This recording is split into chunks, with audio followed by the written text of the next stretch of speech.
So let's get to some Nissan advanced metrics powered by Nissan. Every Nissan designed for people who refuse to settle for less. Just go to nissanusa.com or visit your local dealer. You could ask Lance. He's always thrilling, and he settles for less never. And he's here to help us explain this MVP race because PCA versus Shohei Ohtani, it's getting a little sticky. It's a little deep in the weeds right now, and WAR, it's playing a huge part in what we thought was something that could really help sift out talent. It's not really helping right now. Yeah, it's a tough one, man. I mean, I think we're going to get into the debates here as to who exactly is the front runner in the markets, which maybe doesn't necessarily line up with how WAR is calculating things. But before we get to that, I just want to break down WAR, just give people a refresher, because this is thrown around a lot, and I don't think a lot of people understand the differences between Fangraphs, which calculates is very subtly different from Baseball Reference. So there's two different WARs. There are. Can you and there's believe nothing that? wrong with Let's that. leave. There's nothing wrong with that. I know people freak out about that. It's the same. Listen, there's not one value on a house. There's not one value on a stock, right? Everyone has to approach things a little bit differently, and as a result of that, you get these indifferences. If we solved for WAR and we had the perfect WAR, the sport would be very boring because everyone would be offering the exact same thing to the exact same player. I was following the other speed limit officer, not the one that's posted. Okay, go ahead. Speed limit's a little bit different. Yeah, Let's just dig into WAR. The definition per MLB.com, just throwing this up here, measures a player's value in all facets of the game, but is ciphering how many more wins he's worth than a replacement level player at his same position. The key things I would say there are value is everything you're doing. Base running, defense, offense, from the pitching side, all that. Like everything is encapsulated into one number. We're trying to do everything here. It's not just like an OPS plus stat, which maybe is going to consider defense. And then at the same position, so you have to make a positional adjustment. 30 home runs at shortstop is a very different value than 30 home runs at first base, right? So those are the two things I'll bring up. Now we can dig into Pete and Shohei Ohtani specifically in this as we jump to another board that breaks down these two guys on Fangraphs WAR, Baseball Reference WAR. Very similar. Pete is in the lead on either of these. Okay, that is the key thing to point out. Fangraphs WAR has created a slightly larger gap at about 1.4 WAR versus 1.1 on Baseball Reference. The key difference between the two systems in terms of how they're calculating WAR, as it applies to this specifically, is that they're approaching the defensive valuation slightly different. So Fangraphs is using what we reference a lot, outs above average, 5-star catches, and that model to back into defensive value, which is a little bit different than defensive runs saved, which is a bit more of a black box in terms of how it is valuing defense. The key thing there is just figuring out how important improbable catches are, from my understanding. So things that are in that really rare territory. That's why Pete's a little bit lower. Fangraphs is looking at those and going, hey, we love those. Those are really valuable. DRS is going, maybe not as valuable as we think. So that is the key here.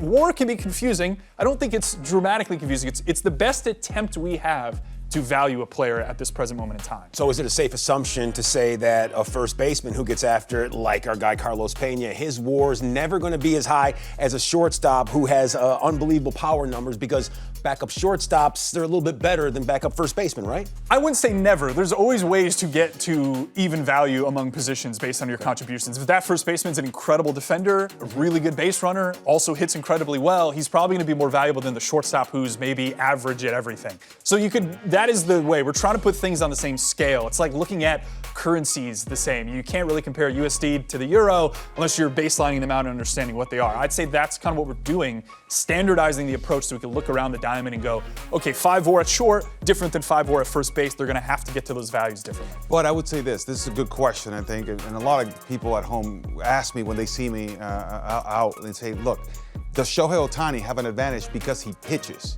Yes, this is the crux of this argument here. So WAR is capturing that value.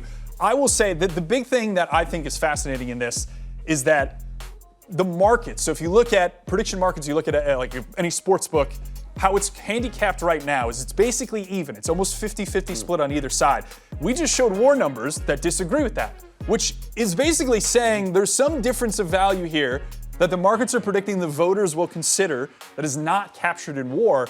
Perhaps, Carlos, that's what you're getting at, is the only reason I see to vote for Shohei Ohtani for MVP at this present moment in time is that he's doing something that is singular, that no one else has done and will probably ever do at the level he's doing it, and therefore you add 2 to 3 WAR to his value. That's how you get him over Pete.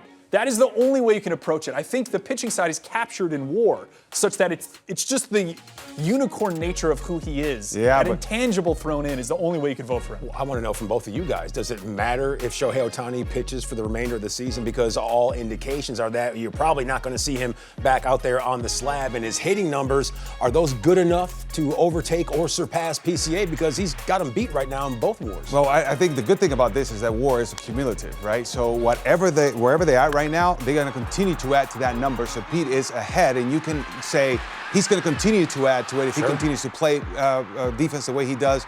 He continues. It won't get worse. That's what I'm trying to say. He can only add to it. So that's one thing. Now, when you mentioned about the pitching and how maybe they give more points to Ohtani because of how unique it is what he's doing, we're talking about a cognitive bias. So now we're getting away again from, hey, we're looking at an objective number, right? So they've voted in the past like, hey, the WAR number is here, so he's the MVP. I hope, because I'm just gonna throw a fit if they do this. If they don't do this, right, and they say, no, well, Shohei Ohtani, I'm like, wait a second, you cannot tell me that numbers are the tell all of everything, and then all of a sudden when it comes to Pete Crow-Armstrong, you're not gonna award him with the MVP. Well, Shohei Ohtani, no, you said that WAR matters, then give it to Pete Crow-Armstrong. He deserves it. Or let's go ahead and have two different awards. We can have a subjective award, an MVP. You know, how much did you matter to your ball club? Let's have that. But give also a most outstanding player where it's only numbers. Because I've seen so many guys get snubbed. And I think the whole entire city of Chicago will be in an uproar if Pete Crow-Armstrong does not win the MVP this year. You finish ever in top 10 in WAR, Carlos?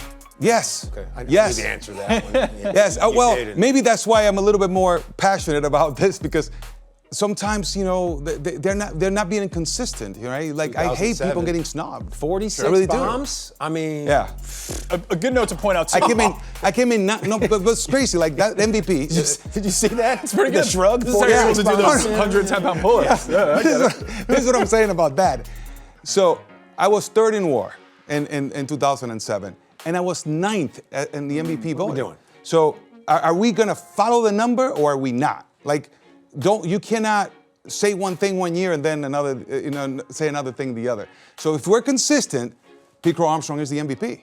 Yeah, and the thing to point out here, last 3 years, every Fangraphs WAR leader has won the MVP. Nacho and I are a guy, we're looking back between like the 2011 to 2018 window, there were a lot of guys that finished up top in WAR that didn't eventually win MVP. You could argue Mike Trout got snubbed multiple times by Miguel Cabrera. Cabrera won the Triple Crown. Trout was far more valuable because he was doing a similar thing and playing a premium position. So there's a lot of ways to approach it. It does seem to me like the industry and the voters are starting to kind of align themselves and believe that WAR is perhaps the best accurate predictor of value. We've seen sometimes voters, they sometimes mail things in with some of the postseason accolades, and Shohei Ohtani, when you can pitch and you can hit and do everything like he does, it makes it that much easier for them to just throw that MVP his way. Do you think that PCA, he may fall victim to the Shohei Ohtani effect? Just the guy doing it year after year after year? That's kind of what we're trying to figure out here. And I what I'm think trying to avoid. The question becomes, I think a lot of times, when you look at the numbers, like I agree with Los, you look at the numbers and they tell you a story, you have to be able to reconcile that story. Listen, WAR is not perfect. If there's a difference of 0.2 or 0.3, probably even 0.4, and you're like, no, I actually think that they're misvaluing this or that on a certain guy, I'm okay with it. Like, there's error in this. When you start to get into the ranges of like 2 WAR, which is like, if you do a dollar per WAR calculation, it's like $20-30 million of value. Yeah, true. That is a large difference. That's harder to reconcile for me from the Ohtani standpoint. Is what Ohtani's doing the unicorn boost you want to give him? Is that worth $30 million, $40 million? Maybe in sponsorship stuff, but we're talking about on-field play. This isn't the most valuable player from an endorsement standpoint. It's the most valuable player on the field. I think it's a fascinating topic because, you know, these guys care about that, all right? I mean, you remember a couple years ago, Vladimir Guerrero Jr. lost the MVP to Shohei Ohtani. Sure. And Vlad brought the Toronto Blue Jays to the postseason almost on his back by himself. Ohtani, no. Ohtani had, you know, all this support, right? Or let's say it has to be somebody who's in a winning team. You know, like, do you take that into consideration? So eliminate all that. How about this one? I want both of you guys to weigh in on this one real quick before we hit break. If you take Shohei Ohtani off the Los Angeles Dodgers, chances are they're probably still going to be pretty good. There you go. You take PCA off the Cubs, they'll be a solid team, but their tastemaker, their tempo setter right off the top, he's no longer there. Yeah. Is he the most valuable player, not the most outstanding player? This isn't Omaha. This is not the College World Series. I mean, my quick response is, yeah, I think that stuff matters, but I'm always going to go back to the numbers. Like, what is, like, we're trying to measure the value through WAR of exactly what you're talking about. So, yeah, if a guy swings a team from being a 75-win team to an 82-win team, that's really valuable. But I guess, is it more valuable than going from, like, the Dodgers at 99 down to 92? Like, exactly. It's tough. There's still a playoff team either way. So I generally will remove that point we're talking about here about valuable to that specific team and defer to WAR to answer that question. Well, great, because if the voters actually stay consistent with that line of thinking, then PCA is the MVP, period. And there's no more argument. Why? Look at the numbers. Simple as that. What I am concerned about is that they'll somehow say, well, Ohtani's pitching, he did this, he did that.